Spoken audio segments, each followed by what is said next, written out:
if we start by saying, hey, look, we don't need to raise your taxes. We just don't need to build as many tanks. Instead of building tanks, we're going to build, I don't know, factories for insulin and hospitals and hire medical workers. I don't believe, frankly, we don't need taxes to spend money. We have shown that. The purpose of taxes is to limit inflation. That's the purpose of taxes. The purpose of taxes is to take money out of private consumption. Okay, let's just be honest. What is money? It's basically an accounting concept, which is you're deferring consumption. You can exchange the money for the goods and services and consume. So when you get money, you're getting deferred consumption. You can decide to immediately use it, or you can decide to bank it. So we have the ability to produce money, and we have the ability to produce stuff. And we need to maintain a ratio between the money and the stuff. And if we produce more money than stuff, then we get inflation. If we produce more stuff than money, we get deflation. All right, how do we produce money? The government prints it into existence. How do we get rid of money? The government taxes money out of existence. So the purpose of money is to defer consumption. And who you give money to is who gets to consume. That is society. I know it's very, very simple. It's all made up. Everything is made up. But since people act like it's important, it works. Congratulations. Is it stupid? Incredibly. Could we do it a different way? Yes.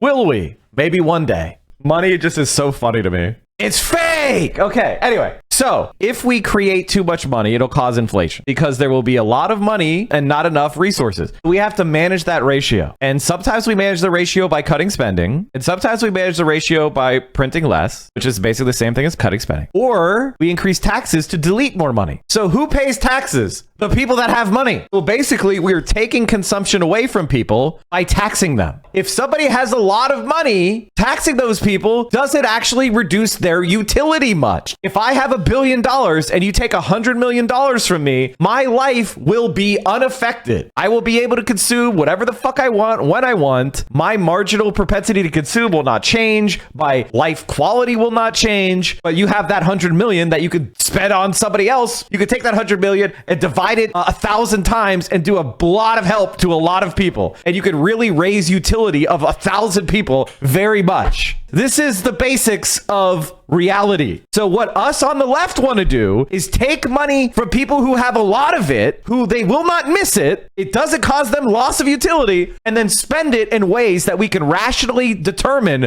will raise utility in society. Sometimes that is by subsidizing consumption of people, like giving people health care who wouldn't be able to pay for it out of their own productivity. That's universal health care. We're going to be giving some people health care who it will never produce enough value in society monetarily to pay for the health care they're receiving. But on net, in society, the average person produces much more than they consume. We could also take that money and invest it to raise the capital level of the country. Like, for example, infrastructure. When you tax money from a fucking investment banker's bank account and then you build a bunch of high-speed rail, there's all sorts of positive network effects. You have the increased value of like having the fucking high-speed rail, and then you have the network of all these positive externalities that grow from, like traffic gets reduced because people are taking trains instead of cars, and the high-speed rail is faster than other forms of transit, so you're increasing connectivity between different regions. And all this stuff results in a greater growth than not having had the high-speed rail and having the $100 million